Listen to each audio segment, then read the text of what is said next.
Keur mah hirup balangsa neangan untung tinu enteng. Pagawean sapopoe ngan ngitung jeung ngitung nomor. Ye dengekeun anu beunghar wae loba duitna ieu dipake judi mah bakal beak, bakal mararat. Komo deui maneh anu hirup balangsa. Emang maneh percaya tina judi bakal jadi beunghar? Moal ieu moal bakal mararat, bakal beak. Daripada duit dipake judi, mending keneh dipake ka anak jeung pamajikan. Ngeunah-ngeunah atuh dihakan. Bener teh. Baladageun. Ngaranna ge lalaki egois. Giliran pamajikan mantuan yang nafkah disebutkeun wajar.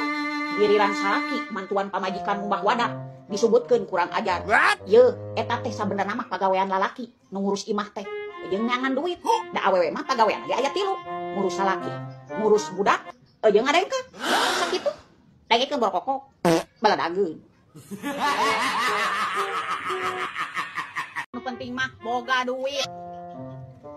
Cek, ajarkeun mah cenah eueuh teu boga babaturan. Paduli teu boga babaturan ge, nu penting mah boga duit. Baladageun.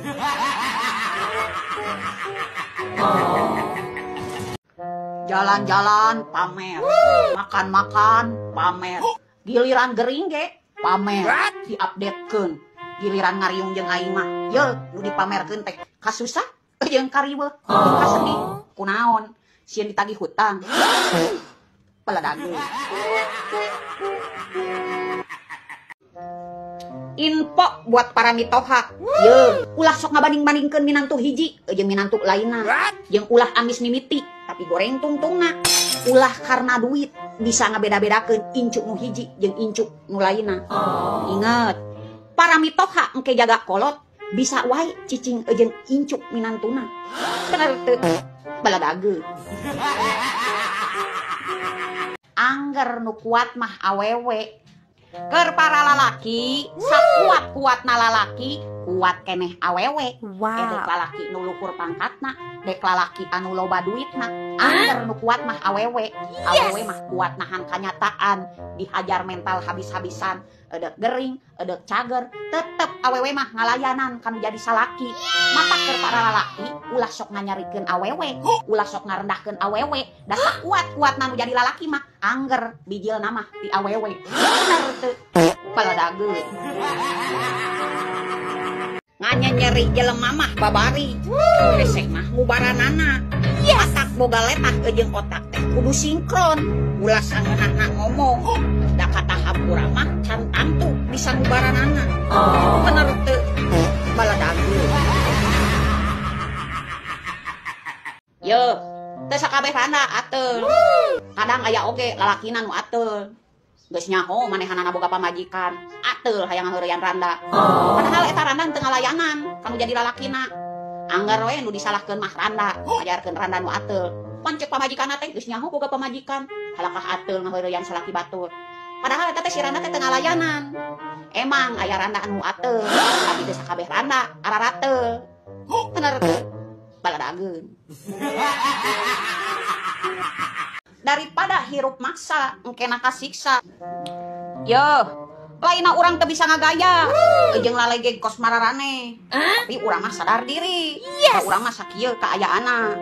Sanajan urang maksa, ku urang mah moal kaduga. Daripada hirup maksa engkena kasiksa, nu aya ge engke bakal lieur kana eusi sirah. Bener teu? Baladageun. Deuk ngajauhan, edek ngabaeudan. Urang mah moal ngalawan. Ye, urang mah moal sarwana jeung jelema anu goreng hatena. Edek ngajauhan, edek ngabaeudan. Urang mah moal ngalawan. Sok nyanggakeun we kanu maha kawasa. Teu kudu ngabales, da engke ge bakal ngamalines kana diri manehna sorangan. Kusabab ngajaga mental diri urang sorangan jauh lebih penting dibanding sarwana. Ke sarua teu warasna. Bener teu? Baladageun. Ulah sok ngomporan jeung manasan. Keur para ipar ulah sok ikut campur kana rumah tangga dulur. Dek dulur awewe, dek dulur lalaki, ulah sok ngomporan jeung manasan. Make jeung ngomong ka dulur awewe, keun bae lalaki kitu mah antepkeun we, angguran lalaki mah loba neangan deui. Ayeuna ka dulur lalaki, keun bae antepkeun pamajikan kitu mah cereikeun we, da loba awewe mah. Nu jadi ipar mah angguran mah doakeun anu jadi dulur cing rarepeh rapi, rumah tanggana cing alalakur, atan genah katempona ge ari akur mah. Lain kalakah ikut campur jeung pipilueun. Emang maneh nu jadi ipar genah lamun dulur maneh cerai gara-gara hasutan maneh. Bener teu? Aldagun. Dengekeun ya dengekeun. Pingkeun deui lamun deung pinjem duit ka salakina, kudu ngomong oge ka anak jeung pamajikanna. Kusabab jelema anu geus rumah tangga mah aya hak anak jeung pamajikanna. Jeung tong poho lamun geus dibere nginjem duit, kudu nganuhunkeun kanu jadi anak jeung pamajikanna.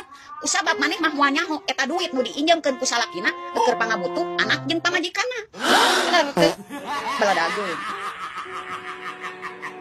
Ngaranna ge lalaki egois. Giliran pamajikan mantuan yang nafkah disebutkeun wajar. Giliran salaki mantuan pamajikan mbah wadah disebutkeun kurang ajar. Yeuh, eta teh sabenerna mah pagawean lalaki nu ngurus imah teh. Jeung neangan duit. Da awewe mah pagawean ge aya 3, ngurus salaki, ngurus budak, jeung ngadengkeun. Sakitu. Dengekeun borokok. Baladageun. Cek kumaha nying hareupan jelema anu osok miceun beungeut.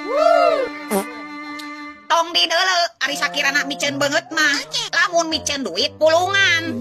Untung ka manehna ge ari miceun duit mah. Ari sakirana miceun beungeut mah keurna naon? Oh beungeutna goreng patut mah. Anu pulungan. Lamun miceun duit pulungan. Mun miceun beungeut tong dideuleu. Ini repot cuma gitu oge. Bener teu? Baladageun.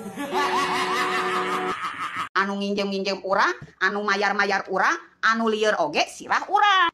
Yeuh, ulah sok usir kana hutang urang. Edek urang loba hutang, edek urang gede hutang. Anu nginjem-nginjem urang, anu mayar-mayar urang, anu lieur oge sirah urang. Salila maneh osok ngahutang, sarua maneh gede hutang, ulah sok kepo kana hutang urang. Da hirup maneh ge can tangtu teu boga hutang, jeung can tangtu bener tempo mayar hutang. Bener teu?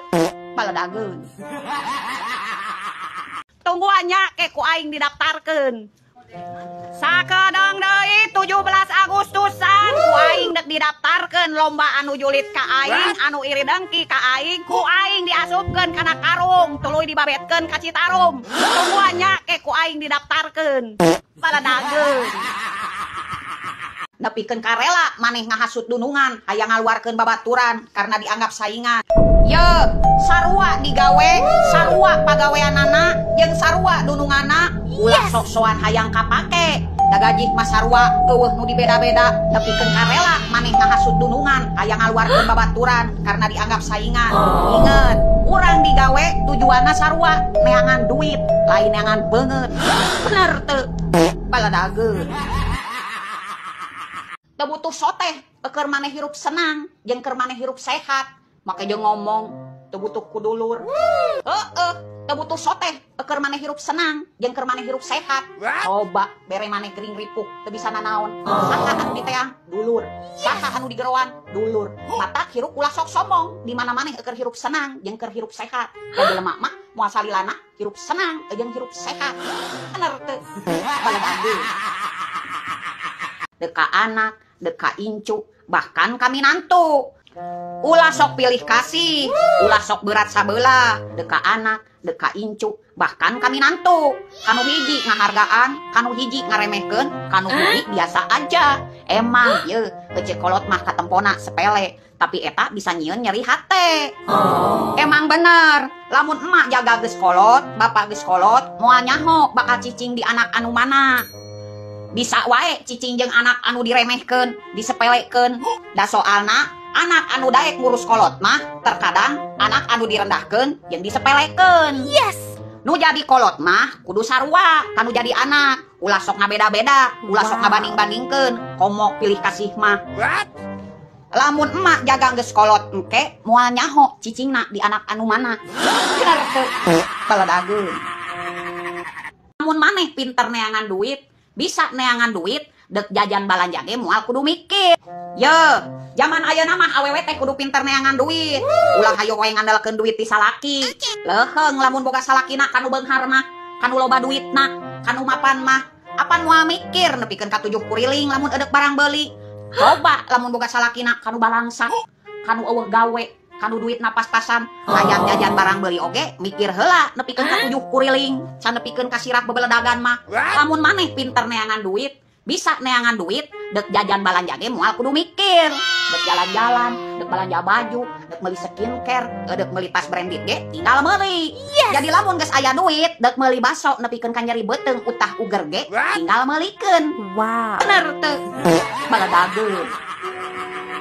Boga salaki keur mah ngumul usaha, kata mah loba nyari pamajikan.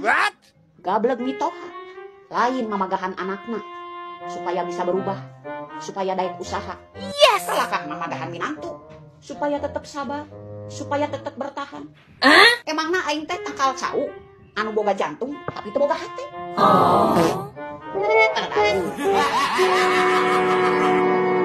Jadi hirup mah mending kene goreng di mata jelema. Ye, teu kudu capek-capek ka jelema ieu nempokeun urang teh jelema bener. Da angger cek anu goreng hate nama ka urang teh katempona jelema teh bener. Jeung ulah hayang kapandang alus. Da angger cek maneh nama urang teh gote. Jeung ulah hayang ngajelaskeun bahwa urang teh bener. Da cek pikiran nama tetep urang teh salah. Jadi hirup mah mending kene goreng di mata jelema daripada goreng di mata Maha Kawasa. Bener teh. Baledageun.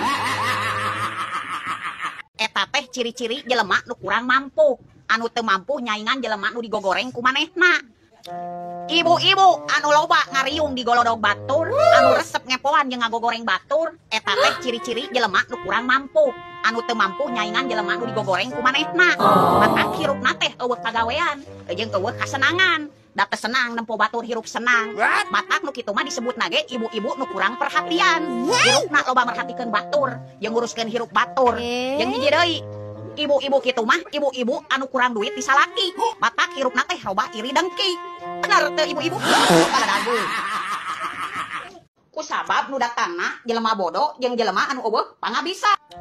Ye, pantes dukun mah disebut jelema pinter jeung jelema bisa ge. Ku sabab nu datangna jelema bodoh jeung jelema anu eueuh pangabisa. Matak jelema anu osok ngadukunkeun batur teu bisa ku sorangan. Da bisana siri ka batur, iri dengki ka batur, jeung jahil ka batur. Matak jelema anu osok ngadukunkeun batur, sirupna ge teu jamuga. Bahkan moal aya kamajuan. Bener teu? Baledageun.